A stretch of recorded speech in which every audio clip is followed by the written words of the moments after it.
memperluas belas kasih menghadapi dunia dengan hati yang terbuka. Belas kasih adalah kualitas yang mendalam dan menyentuh, yang mampu menjembatani perbedaan, menyembuhkan luka dan menciptakan harmoni di dunia yang seringkali terpecah. Konsep ini telah dijelajahi dan diajarkan oleh berbagai tradisi spiritual dan filosofis sepanjang sejarah. Dari ajaran Buddha hingga filsafat Yunani, serta inspirasi dari tokoh-tokoh seperti Bunda Teresa dan Jalaluddin Rumi. Belas kasih adalah benang merah yang menghubungkan ajaran-ajaran tersebut dan memberikan panduan tentang bagaimana kita dapat hidup lebih penuh, seluruh, dan berarti. Dalam ajaran Buddha, belas kasih atau karuna merupakan salah satu dari 4 sikap hati yang mulia yang dikenal sebagai Brahma Viras. Buddha mengajarkan bahwa belas kasih adalah kunci untuk mengatasi penderitaan dan mencapai kebahagiaan sejati. Dalam tradisi ini, belas kasih bukan hanya tentang merasakan empati terhadap penderitaan orang lain, tetapi juga tentang bertindak untuk meringankan penderitaan tersebut. Sebagaimana Buddha Gautama pernah berkata, belas kasih yang tulus melampaui semua batasan dan sekat. Setiap tindakan yang dilandasi belas kasih memiliki kekuatan untuk menyembuhkan dan membawa kedamaian.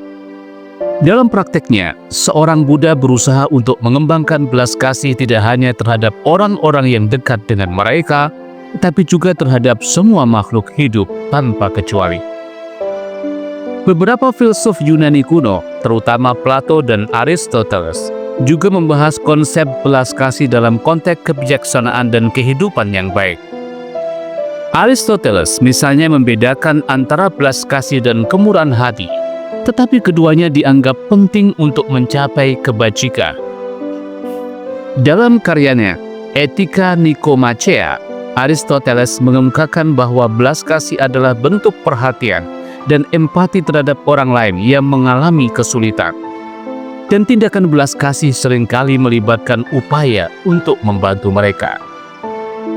Aristoteles menulis, belas kasih adalah bentuk kebajikan yang muncul dari rasa empati terhadap penderitaan orang lain dan dorongan untuk mengurangi penderitaan tersebut. Dalam konteks ini, belas kasih bukan hanya perasaan, tapi juga tindakan yang didorong oleh pemahaman dan kebajikan. Konsep ini mengajarkan bahwa belas kasih adalah komponen penting dalam mencapai kehidupan yang bermakna dan penuh kebajikan. Bunda Teresa, seorang misionaris Katolik yang dikenal karena pengabdian dan kasih sayangnya kepada orang-orang miskin dan sakit di Kalkuta, memberikan contoh nyata tentang bagaimana belas kasih dapat mengubah dunia. Bunda Teresa percaya bahwa belas kasih adalah kekuatan transformatif yang dapat mempengaruhi kehidupan orang-orang yang paling membutuhkan. Salah satu kutipan terkenalnya adalah, "Tidak ada yang terlalu kecil untuk dilakukan dengan penuh cinta." Dalam pandangannya, setiap tindakan kecil yang dilakukan dengan penuh kasih dapat memiliki dampak besar. Belas kasih menurut Bunda Teresa bukan hanya tentang memberikan materi atau dukungan fisik, tetapi tentang memberikan perhatian dan cinta yang mendalam kepada setiap individu. Jalaluddin Rumi, seorang penyair dan mistikus sufi, juga menawarkan wawasan mendalam tentang belas kasih melalui karya-karyanya yang indah. Rumi sering menggambarkan belas kasih sebagai kekuatan penyembuh dan pemersatu yang dapat mengatasi perbedaan dan membangun hubungan yang lebih dalam antara manusia. Dalam satu puisinya, Rumi menulis, "Cinta adalah jembatan antara dirimu dan segala sesuatu." Menurut Rumi, cinta dan belas kasih adalah kekuatan yang menghubungkan kita dengan orang lain dan dengan diri kita sendiri. Belas kasih dalam pandangan Rumi melibatkan membuka hati kita terhadap orang lain dan memahami bahwa kita semua terhubung dalam pengalaman kemanusiaan yang sama. Untuk mengintegrasikan belas kasih dalam kehidupan sehari-hari melibatkan lebih dari sekedar merasakan empati, Ini juga berarti melakukan tindakan yang dapat meringankan penderitaan dan meningkatkan kesejahteraan orang lain. Ada beberapa cara praktis untuk memperluas belas kasih dalam kehidupan kita. Pertama, berlatih mendengarkan dengan empati. Ketika berbicara dengan orang lain, cobalah untuk benar-benar mendengarkan tanpa menghakimi. Mendengarkan dengan penuh perhatian dapat membantu kita memahami perasaan dan perspektif orang lain dan memberi mereka ruang untuk merasa diperhatikan. Kedua, tindakan kecil namun berarti. Kadang-kadang tindakan kecil seperti memberi senyuman, menawarkan bantuan, atau mengungkapkan kata-kata dorongan dapat memiliki dampak besar pada seseorang yang sedang mengalami kesulitan. Ketiga, kembangkan kesadaran dan kepedulian. Luangkan waktu untuk merenung tentang bagaimana tindakan kita mempengaruhi orang lain, dan carilah cara untuk berkontribusi pada kebaikan bersama. Ini dapat melibatkan keterlibatan dalam kegiatan sosial, sukarelawan, atau mendukung inisiatif yang menguntungkan masyarakat. Yang keempat, berlatih bersyukur. Belas kasih seringkali dimulai dengan bersyukur atas apa yang kita miliki dan menyadari bahwa banyak orang lain mungkin tidak seberuntung kita. Dengan bersyukur, kita dapat mengembangkan rasa empati yang lebih dalam terhadap orang lain. Yang kelima, refleksi diri.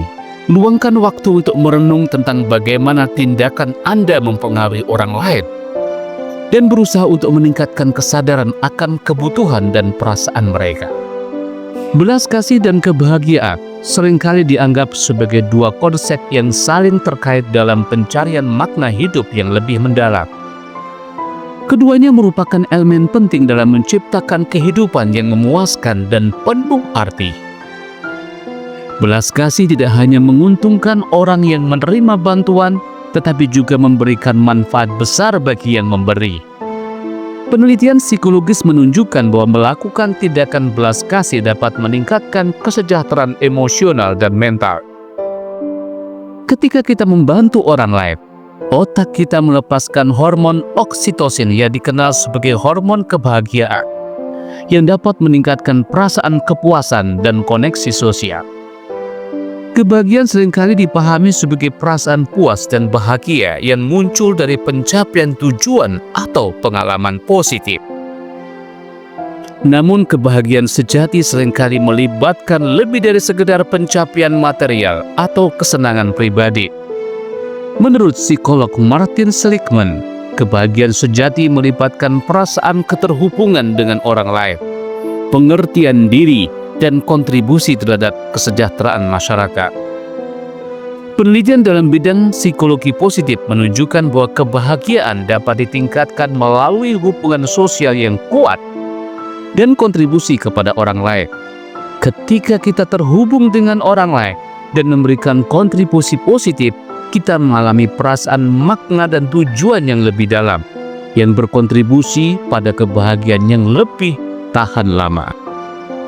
Jadi untuk meningkatkan kebahagiaan, kata kuncinya adalah dengan cara memperluas belas kasih, mengembangkan titik-titik cinta, connecting the dots of love, yang seolah tak ada hubungan dan kaitannya secara logika.